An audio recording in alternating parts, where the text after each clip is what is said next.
Good evening, ladies and gentlemen. This evening's program will begin in about 5 minutes. If you'd like to take your seats, enjoy your appetizer before we get started with this evening's program. Thank you.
The modern world depends on air travel, but it's responsible for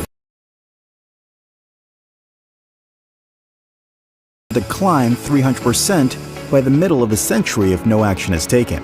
The aviation industry has committed to reaching net zero carbon emissions by 2050 by using new technologies, streamlining flight operations, and increasing the use of sustainable aviation fuel. Many of those technologies are still in the early stages and aren't yet ready for wide-scale use.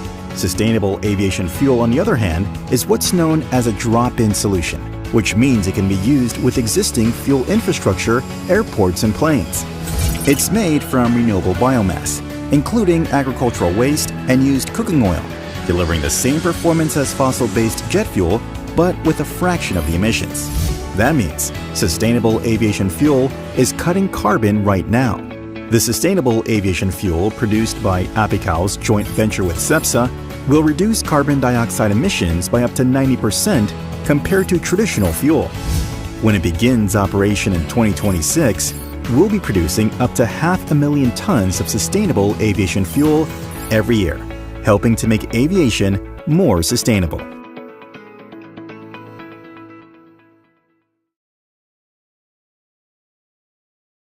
Welcome to tonight's dinner program, The Future of Sustainable Travel. We hope you enjoyed today's summit and we're looking forward to continuing the discussion. Before we begin, I would just like to take a moment to acknowledge our summit advisor, RGE, for making this closing dinner possible. And a quick reminder that while we're up here talking on stage, do please continue to enjoy your dinner. Now let's begin. I'm not sure how many of you came to this summit by plane, but I think we can all agree that a greener way to fly is certainly top of mind for sustainability-minded travellers in our audience. And so with that, please join me in welcoming our first panellists, Cepsa's Carlos Barraza, Pradeep Karaganaran of Apical, and BCG's Mino Rator.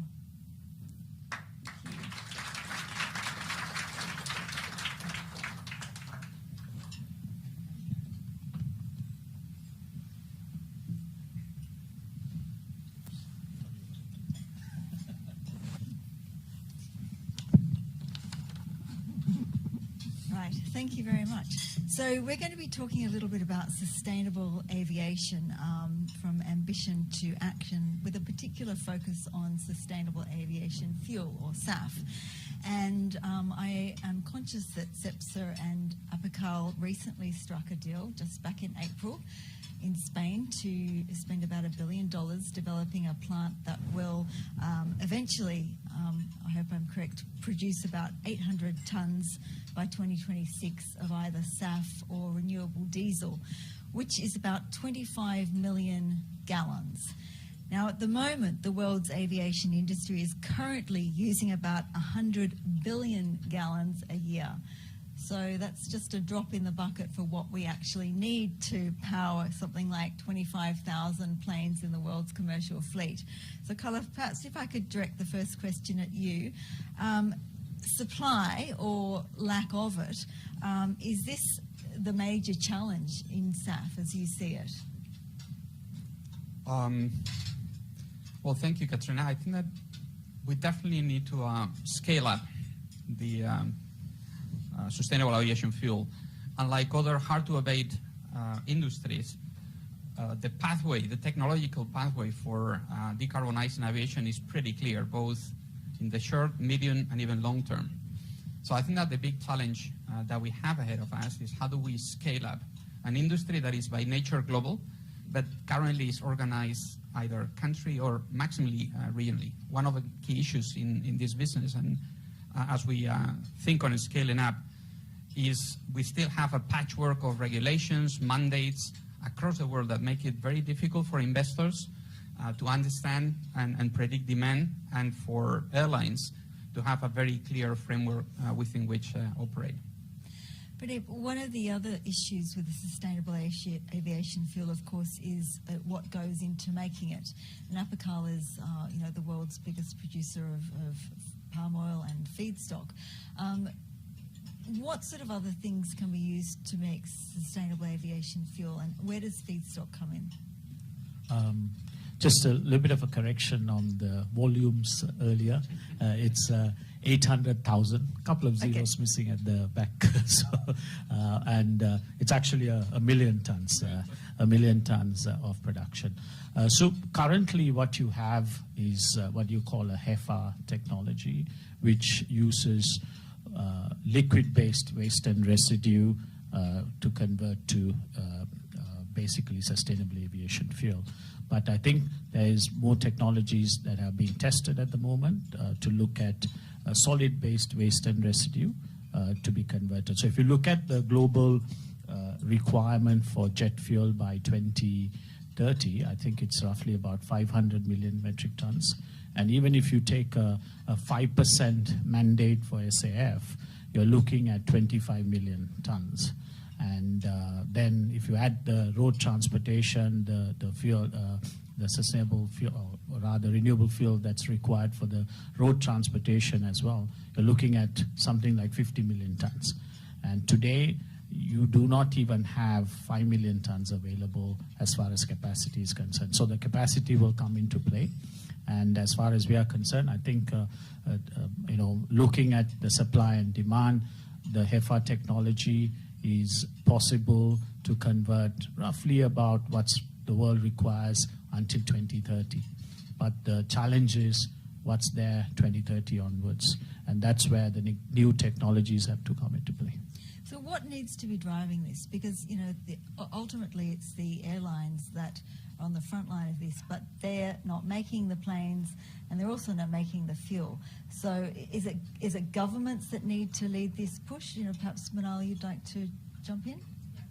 So I think, when it comes to sustainable aviation fuel, it's a team sport.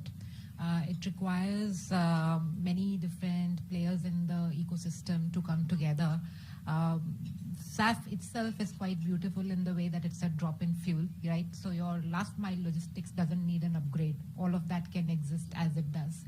But getting from feedstock to production and getting the chicken and egg situation around, supply and demand addressed is really, what is at the core of the problem in terms of scaling it. And I think governments across the world are taking different approaches. We can clearly see some very strong action, say from Scandinavia, which has set up targets of like 30%. You see rest of Europe and many other countries coming in, at 6% or 10% by 2030. In Asia, there are a few countries which are contemplating. Japan is expected to announce some measures soon. India is also contemplating a 2030 target. There are airlines, of course, who have also, done the same. So lots of activity happening there. There are also, there's another approach that governments have taken, which is to make SAF more affordable. And that is the route that US has gone. So while the airlines there have made their commitments, what the government has done is like riding on, their roads mandate and what they've been doing for renewable diesel anyways, tried to make US an attractive location for, picking up SAF. So right now in the US, you can get SAF at almost, 1.5x the price of, or 1.2x the price of jet fuel, which is, a big differentiator. Other places, it probably is like 3.5 to 4 times, right? So the reason why this is a challenge is because SAF is expensive and somebody's got to pay. So US creates some disproportionate advantages for setting up, base there. And then the other way the governments can help is by creating a strong demand signal, right? And I think many countries are in that journey of figuring out how much, how soon, how fast, what should be the pace of implementation. Let's perhaps talk about infrastructure for a little bit and Singapore's role in that, because, it's one thing to be making SAF in Spain or in Singapore we have a production base as well, but, you've got to get it to where it's needed, where the planes need to refuel. And if you're a carrier flying domestic routes in Indonesia, it's not much help if it's here in Singapore. Who'd like to jump in and address that, because that's a big issue?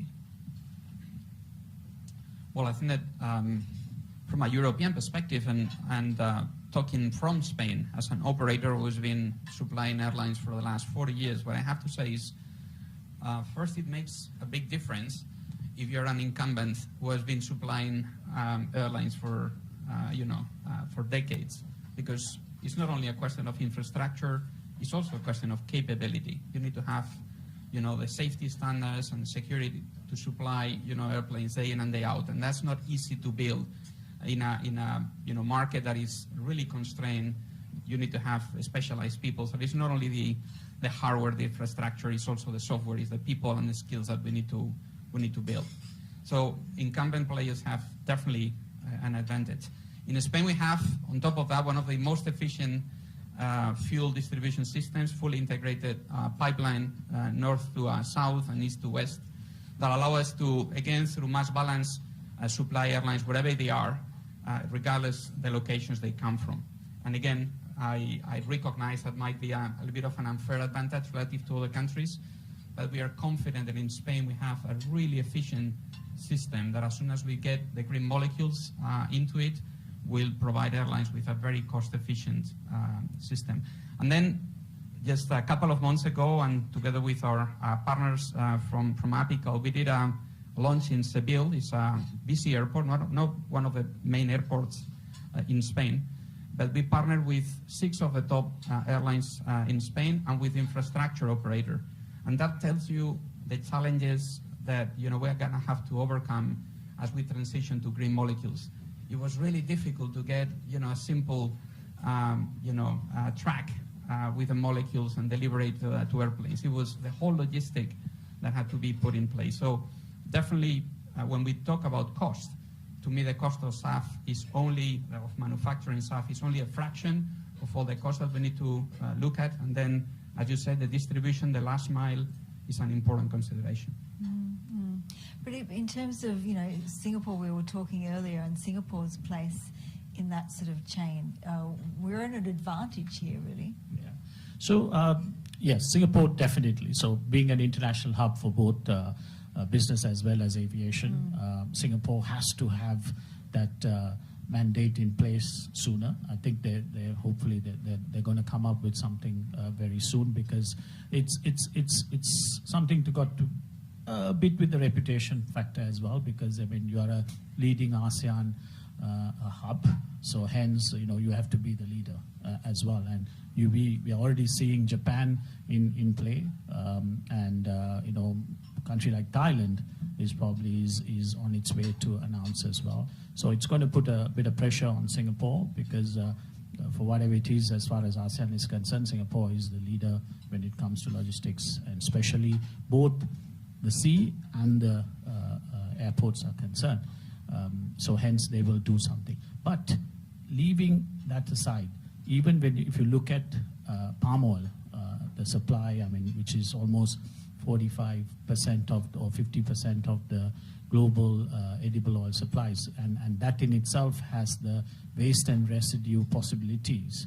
And if you look at Singapore as a location, strategic location, you are now covered with Malaysia and Indonesia, the world's largest producers of palm oil, and hence you have a natural advantage, right? That's one. So hence, I think you have the possibility of therefore going ahead and putting a very strong mandate in place, and hence leading the ASEAN concept. And then, of course, it's good to sort of carry ASEAN with you as well, because logistically and like what Carlos covered, if we look at Indonesia, the domestic travel is huge. Malaysia maybe not very big, but Singapore definitely not. But it's important to have an ASEAN mandate that will cover pretty much all of the countries, and hence then the supply demand, the logistical advantages then come into play, and it will be who has the demand. Let me just build on that, because one of the things that European Union has done in the last few months is reviewing a book and claim or a mass balance solution to address some of these challenges. So having a regional consistent framework allows to optimize the supply of that, so airlines can decarbonize while using the optimal locations and without moving the product around. Again, this is something that European Union will confirm next year, but I really think that having a coherent policy in a region will definitely help optimize the logistics and the last mile delivery. And sorry, just, Singapore is looking at opportunities to pretty much get into the greener part of things, right? And very much in respect to renewables. You don't have the hydro possibilities. You don't have sufficient amount of land to build on solar, and you also don't have sufficient land and wind possibilities. What's left, right? And you got to lead somewhere. So this is probably the best opportunity. And the second one is marine as well, right? I mean, you are, as far as ASEAN and maybe after China, Asia is concerned, you have the greatest opportunity for both aviation as well as marine. And this is a super opportunity that Singapore must take it on and lead. One of the things, Manal, that you mentioned, of course, was cost, and the cost of SAF. It's, currently it's a factor more than jet fuel is currently. And, I think one thing that everyone is especially interested in is who's going to pay for this. And I was reading a report the other day from ICAO, which is the International Civil Aviation Organization, that said, ultimately people could be looking at, perhaps $70, $75 a ticket on long-haul flights from, Singapore to Dubai, for example, or New York to Paris. And I think we've got a slide here just showing a pie chart showing the breakup of where, the most this is needed. And particularly it's that long-haul, mid-haul flight segment. So, in your view, what will this do to the cost of already high airfares, let's face it, after COVID? And will passengers be willing to foot that bill? Very, very good question. So, if you just look at the base principle of it, the user should pay for it, right? So the passengers should be paying for the carbon emissions that they are creating. But of course, it doesn't get as simple as that. So airlines have to, think about their revenue management and pricing strategy and their competitive positioning in the market to figure out, how comfortable they are to pass on what share of the premium to the passengers and where they want to, take a hit on their own P&L. So I think that's a question that many airlines are thinking about as well. We've done, many studies in general to think about sustainability preferences. And I think customers are clearly more aware about the need for sustainability and making the green choices. But are they paying for it? I think there is still, some distance to cover. And I think that is what, creates or gives the airlines a little bit of jitters. But then, again, different airlines are approaching it in different ways. So, for example, we see Air France and KLM actually passing it down to the consumer. So, if you think of a small blend, the number is actually much smaller than, say, $75 per ticket. It can be, really small. And then you can load it differently on economy versus business, right, to minimize the impact. And they are passing it on. Others like Lufthansa, which has their compensate platform, I don't think there are public numbers yet, but based on initial discussions, I think even they are finding it difficult that they're not finding that a lot of people are voluntarily stepping up, and making the green choices. Maybe a small portion of the market is, but it's not fully there yet. And hence, I think there's a important role for government and airlines to think about how they want to give that demand signal and how they want to pass on the costs to the users or the passengers. And if there are support mechanisms required, who pays for it? Is it the taxpayers or is it just the passengers? Those are really the trade-offs. Let me just add a couple of things to Monal's point. First, maybe something that we all realized after COVID, right? That is, the most expensive flight is the one that you're not going to have, right? Because it's replaced by either a virtual Teams meeting, or simply not taking those holidays because of your carbon footprint. We are starting to see that significant push in Europe, where Europe is recommending to use trains rather than short, long flights. And that's, to me, for the aviation industry, a wake-up call that the next 10 years are going to be critical to make this industry sustainable, or a significant part of it will be replaced by alternative modes of transport that are more sustainable. Second, we always look at the price of the ticket, but in terms of society and for policy makers, we need to look at the total cost of decarbonization. And as Murad said at the beginning, sustainable aviation fuels are drop-in fuels that use exactly the same infrastructure. We don't need to change engines, we don't need to change aircraft, we don't need to change the logistic infrastructure.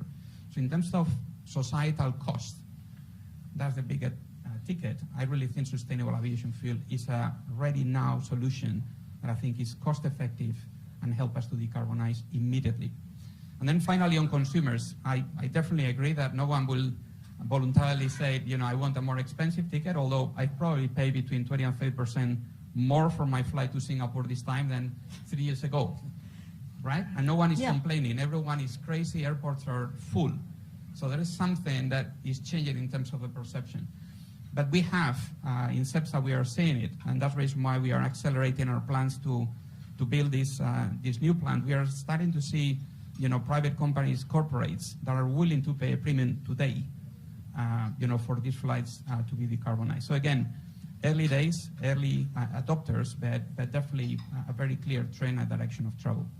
Pradeep, where's your price point? Are you willing to pay $100 more for a long-haul flight, or $1,000? Where do you draw the line?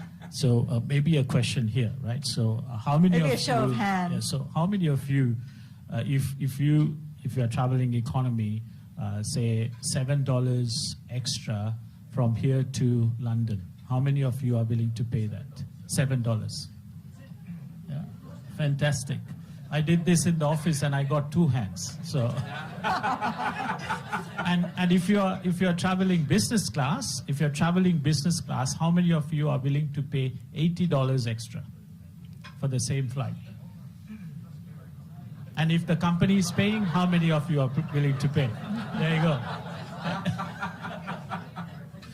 As per our calculation, at 5%, at 5% mandate, I mean, we have bigger experts here, but 5%, that's all you need to pay. I find that a low number when I read about these statistics. IATA saying getting to net zero by 2050 will require an annual investment of close to $180 billion a year. $5 trillion in capacity investment required to reach that goal, according to IATA as well. I mean, if $5 or $7 seems an extraordinarily optimistically low number. So you have 2 parts to this story, right? The first part is 2025 to 2030, right? What do we need to do? That's basically the numbers that we're talking about, which is $5, $7, $40, which will get us to 6-7%, or pretty much across the board, everyone, the whole world saying 5% mandate, right? I think we should fix that first. Before we even start looking at 2050, this is something that we need to fix. I think where the scare is coming is that everyone, including IATA and the aviation authorities, who do not want to take up the responsibility fully on, saying this is the cost, right? But that cost is 2050 numbers, right? Let's first resolve what's there for us from 25 to 30. If we can resolve that, that in itself will make a bigger change. And then I'm sure there's technology that will evolve, and the better feedstocks will come, large amount of feedstocks will come into play, and you're able to convert them at a cheaper cost, right? And it'll fix itself. But you must start. Everyone, all countries must get together and say, this is it, and we are starting at whatever the point is, 1, 2, 3%. Carlos, I was just going to ask about you mentioned 2030, but what's beyond that? I mean, there are other ways to decarbonize the aviation industry, and there's electric planes or hydrogen potentially as technologies. But I mean, there's certainly none of that exists at the moment. I mean, Carlos, perhaps this is a question you'd like to attempt at answering, but will we ever, see electric planes or hydrogen planes as a really viable solution to any of this in reality? I think that, again, I'm not an expert, but our analysis says that none of those radically alternative technologies will be even available before 2035. So we are talking 2040 onwards. We really see electrification for short distance flights as something that could eventually happen, but currently technology is not allowing that. Battery probably weighs more than the whole load. And hydrogen in the future, again, seems promising, but is very, very far away. We announced last year as part of our strategy an ambition to build a 2 gigawatt equivalent of hydrogen, green hydrogen production in Spain. Aviation is not within our highest merit order customers. We don't see any offtake, any interest, even in the midterm. So I really think that, as Pradeep was saying, we've got HEFA technology that is mature today, between now and mid 30s. And then there are a number of alternative technologies. Europe has announced a mandate to introduce e-fuels, a combination of biogenic CO2 and green hydrogen that hold a lot of promise. Technology is still very immature, and cost today will be many times higher than biofuels. But definitely, if there are subsidies and money coming into it and mandates, the industry will develop and the cost will come down significantly over the next decade. But we don't see that in our roadmap commercially viable before 2035. That's how we hold it. In the meantime, again, I insist, I think HEFA technology in total cost is mature and ready to go. What we need to do is start scaling this business. And agree with what Carlos and Pradeep have mentioned. There will be different set of measures that we need to take at different points of time, right? And we'll need to work on multiple things at the same time. So HEFA, which is, stable, commercially viable to some extent, that is what needs to be scaled. Parallelly, we'll continue working on other technologies, Fisher Tropsch, alcohol to jet, and then they will stack on top of HEFA, and then eventually there will be power to liquid. Just to give you an extent of the size of the problem, I think we must be at around, say, low single digits in terms of current capacity of SAF production in the world. They're supposed to go multifold and get to about 15 million ton by 2030 based on projects that have been announced. What the world needs by 2050 is almost 200 to 250 million tons. So that is the gap that we are looking at. So we need to start paying the $5, and then eventually it will probably be 100% of your flight cost. But I think first we have to just get the flywheel started.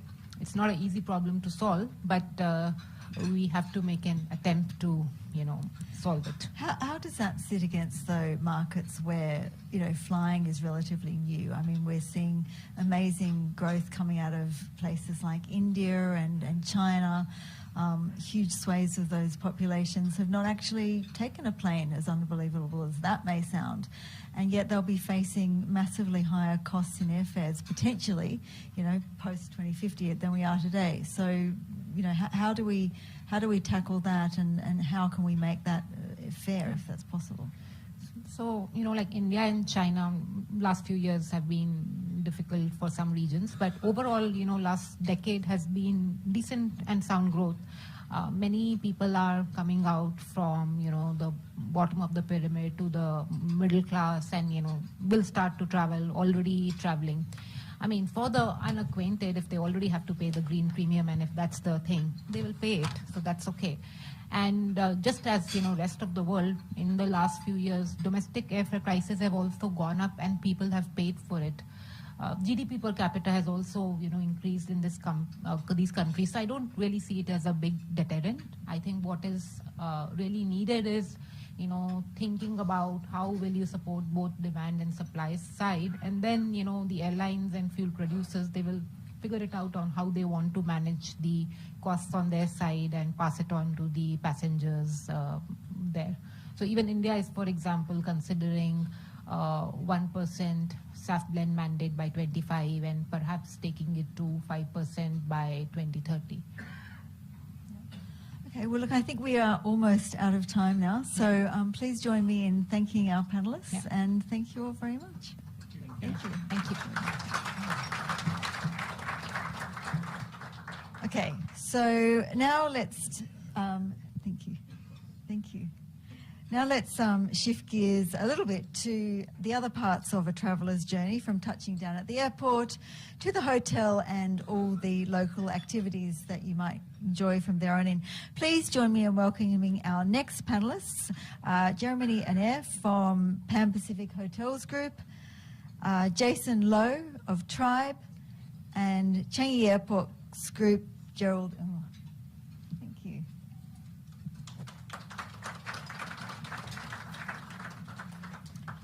Thank you, gentlemen. So we're going to be talking a little bit about sustainable travel, the journey, the destination, and beyond. And I suppose, all of us, each and every one of us in this room, wants to be travelling more sustainably. But we also are very aware that the cost of living has gone up, and that's hurting everyone's hip pockets. So perhaps the airport is a good place to start. It's where most of us, hopefully start that nice holiday or that business trip that we're about to go on. Gerald, perhaps, from Changi Airport's point of view, how is the airport cultivating more of a sustainable travel experience against that cost of living crisis? Okay. I think first off, it's a good segue from the first panel, and very glad that we actually talk about sustainable aviation fuel, because we just finished an entire year of collaboration with Singapore Airlines, Scoot, and of course our aviation regulator as well, to trial SAF at Changi Airport. The trial has been going very successfully, no hiccups at all, and actually a few other airlines have also trialed on selected flights in and out of Changi Airport. So Cathay Pacific, China Airlines, amongst other airlines, have also trialed SAF. So glad actually to share with the audience here that Changi Airport is SAF ready. So ready for airlines who are ready to upload SAF on a commercial basis at Changi Airport. I think in terms of the passenger journey, one thing that we've always tried very hard at Changi Airport is to make Changi Airport part of a very unique travel experience. We hope that once you enter Changi Airport, literally in your minds, of course, physically you leave the airport, but physically in your minds, your mind never leaves Changi Airport. So we work very hard with our airport partners. There are about 50,000 people across different airport agencies and companies working at Changi Airport. What we do is we do little steps here and there to gradually transform the passenger experience to a more sustainable one. So right from the moment when you enter the passenger terminal, there are certain elements in the terminal and Jewel which actually carry a past, a history. So for instance, Jewel, the furnishings, the benches, they're actually made of recycled range freeze that is repurposed from the old car park, which is the site of which Jewel is built on. The same for our terminal buildings as well. A certain part of our pillars, actually we reuse the wood from the pillars. We repurpose them into art pieces, into cladding for pillars as well, to extend the lifespan of these materials. In terms of passenger comfort as well, we do know that there's a lot of variations in terms of temperature, and I'm sure all of us experienced a bit of heat wave recently, wherever you come from in different parts of the world. We try to ensure that our air conditioning is optimized for passengers. At the same time, whenever there's rain events or when the temperature goes down, we will ahead of time try our best to tune up the temperatures, such that we obtain energy savings, at the same time making sure that passengers continue to be very comfortable. A case in point for Terminal 2, which was recently refurbished, the energy savings that we have achieved is about over 30%. And another aspect of Changi Airport is, I'm sure you have encountered also the number of trees and greenery. I was just asking my colleagues recently, a couple of weeks ago, and he told me that there are over 2 million trees and plants across the terminal buildings. And it's all across the world, from South America, from Australia, from Europe, and Southeast Asia region as well. And this is really to give a luxurious feeling when you're in the terminal, a relaxed feeling as well that you're in the rainforest. In terms of even on the hard side of things, so apart from SAF, the vehicles operating on the air side of the terminal buildings, we have also gradually transitioned them to electric variants and cleaner energy variants.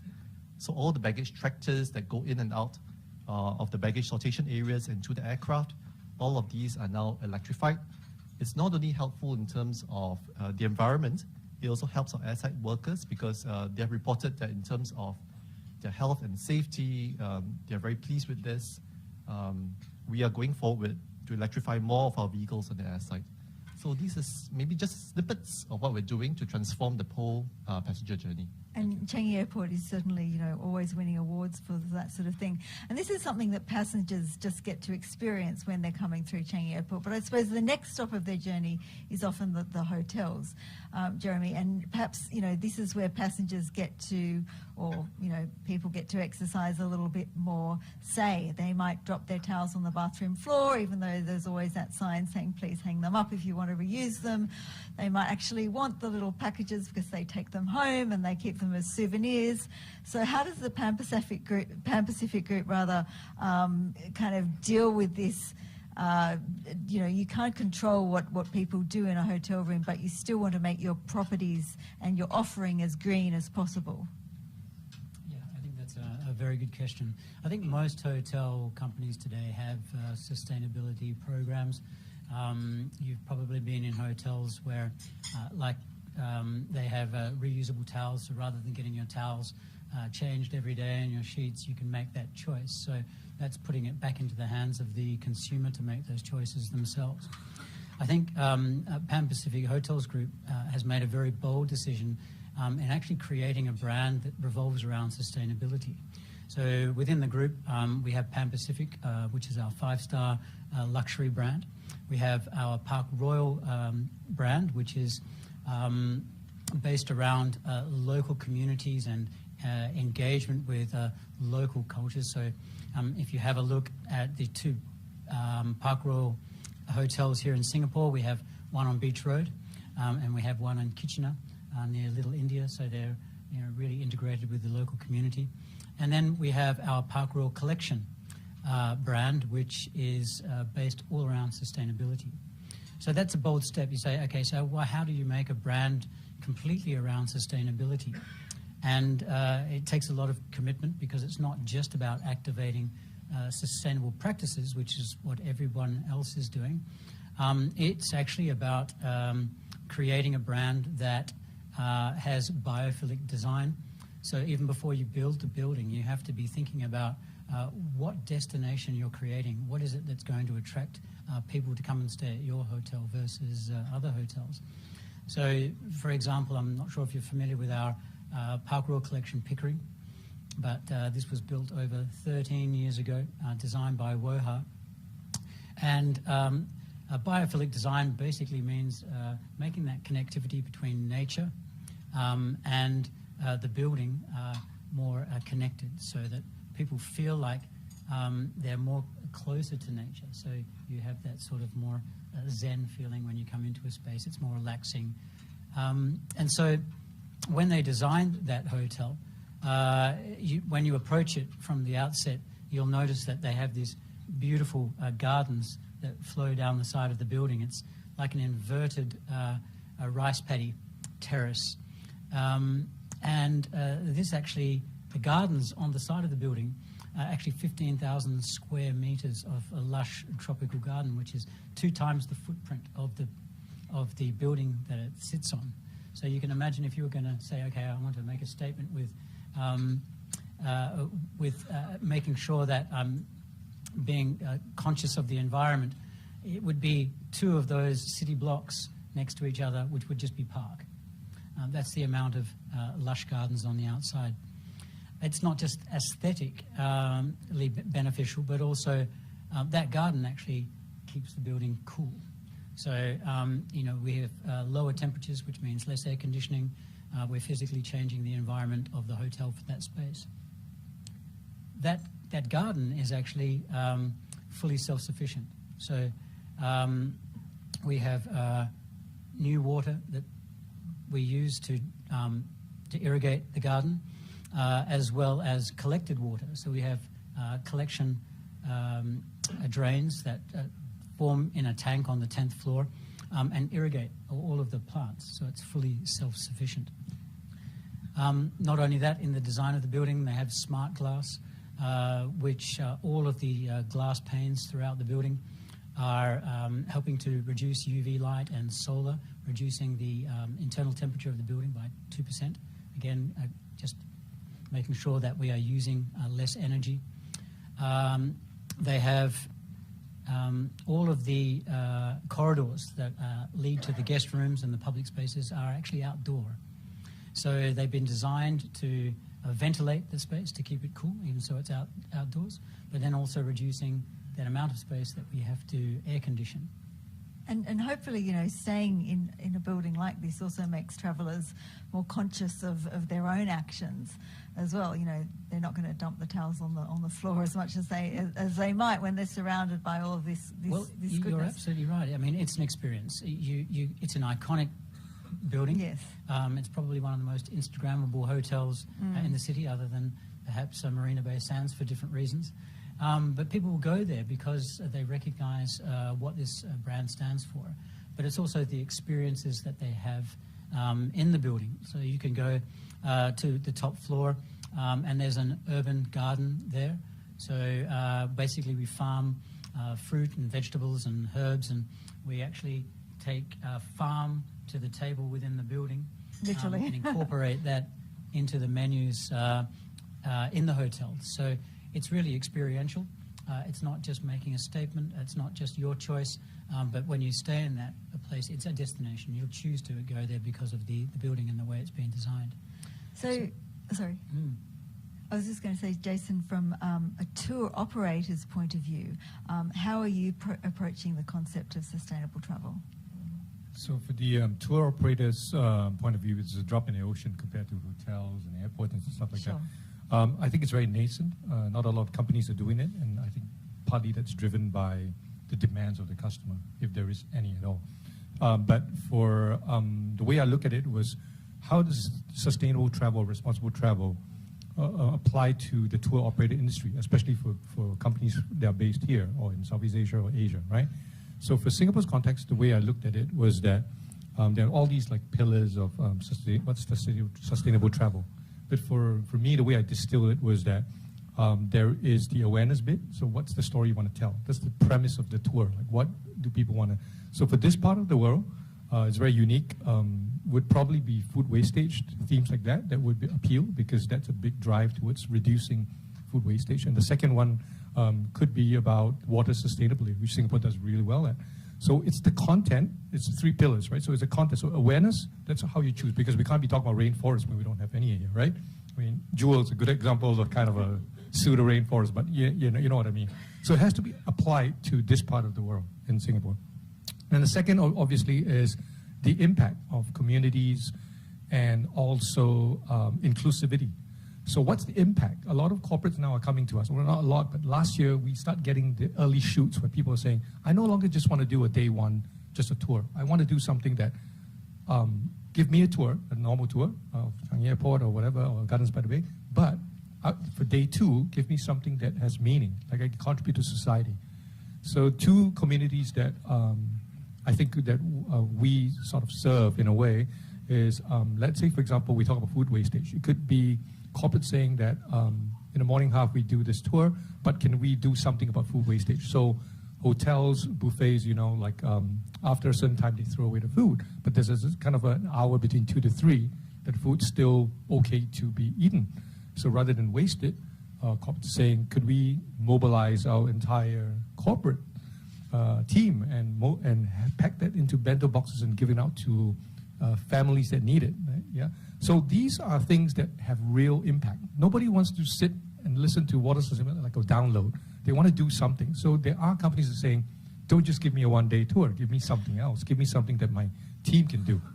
So that's the social aspect. And of course, the environmental aspect is a drop in the ocean compared to.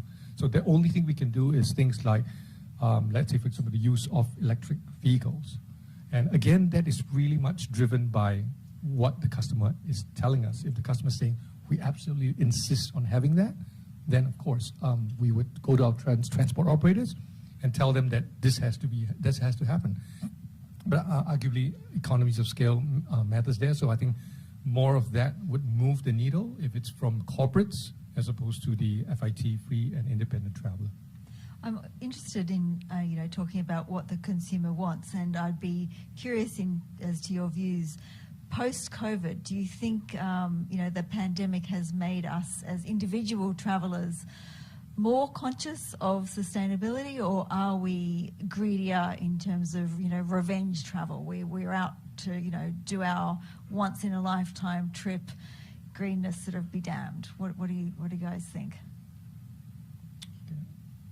I can take that. I think the revenge travel bit, if you think about it from a consumer point of view, yeah, you're more aware. But at the same time, counter to COVID, you were more using things that are individually packed. So you want your own this, your own that, and that kind of counters the, the environment aspect. So I think while there is that social consciousness to be a bit more thinking of society and being aware, there's also that bit where do you draw the line? Because the cost of things matter. And also, remember the first part of travel when we started, everything was all like, there were a lot more packaging you see and things like that. So it's consciousness, yes, but it counters. Yeah. I think to me, COVID was really a time of reflection for a lot of people. You reflect about how you go about your daily life, how you work even. So now there's a hybrid work arrangements as well, even the way you travel. And we do see a shift. I think although leisure travel is coming back, consumers, so I'll talk about leisure and business travel. So for leisure travel, we do realize that travelers are a lot more conscious about the sustainable impact of traveling. Beyond just environmental impact, I think they're looking at a holistic way of traveling such that the countries that they go to and they travel to, they try their best, definitely not to damage or harm the communities there, but ideally to also benefit the communities that they travel to. So that's how we also try to reinvent ourselves for Changi Airport, because we do note that we are a conduit for which travelers either come into Singapore or leave Singapore, or a good portion of our travelers are also transit and transfer travelers. So we do implant sustainability messages in our advertising throughout our shops, even in common areas. So we do have publicity campaigns as well for travelers. That's one part of it. For business travelers, so again, I believe all the online platforms, all of us, I'm sure, have had tons of online meetings. I believe now there's a prioritization, or only when you do believe that there's a real need to travel as corporates, then you do travel. And for that, it's in the works right now, but we are actually trying to see how we can enable corporates to travel more sustainably. So by this, I mean offsets. We are looking seriously at the possibility of offsets as well for both corporate and individual travelers. Jeremy, do you think the COVID pandemic has made people more willing to travel sustainably or more selfish? That's a very good question. I think pre-COVID, definitely there was excess. You had very inexpensive airline tickets. People could travel rather than once or twice a year, maybe 3 times or even 4 times. And so it was, visiting destinations, spending a lot of money and sort of having that excess because things were so readily available. I think obviously during COVID, everyone was held back. They were in their homes. The biggest trip they could make would be a local hotel for a weekend staycation, which was the catchphrase for quite a few years, if they were able to. I think what people are looking for now, obviously they're more prudent. They're taking maybe 1 or 2 trips a year maximum, Obviously, the costs of things has escalated. There's inflation, the high cost of hotels, the high cost of tickets. So, yeah, definitely, I think they are thinking sustainably. They're planning their trips to destinations which are safer. They're going to be experiential destinations. They're going to be planning and looking at where they're going to be staying, and making those choices that are personal choices. And I think for those people who are conscious of sustainability, then definitely the location, the hotel that they choose, is going to be one that they're really focused on. And so, we find that people now, when they come to hotels, there's certain expectations. And we see it in the guest comments that they post online. And they'll make comments if towels are collected when they've asked for them not to be, as opposed to the other way around. So I definitely think the whole world has moved forward. There's a broader understanding of sustainability. There's a level of consciousness about sustainability, and I think that that's been exacerbated through COVID, and people are now more aware of costs and expenditure, but also the cost of the environment. At least there's some good things that have come out of COVID. Look, I think on that note, we are out of time. So thank you, gentlemen, all very much for your time. Please join me in thanking them. Thank you. And just before we do close out for this evening, just let me finish by saying a very big thank you to Summit Advisor RGE and to all of you for being such a great audience. Please continue enjoying your desserts and networking, and we hope you've enjoyed this year's Bloomberg Sustainable Business Summit. Thank you all very much.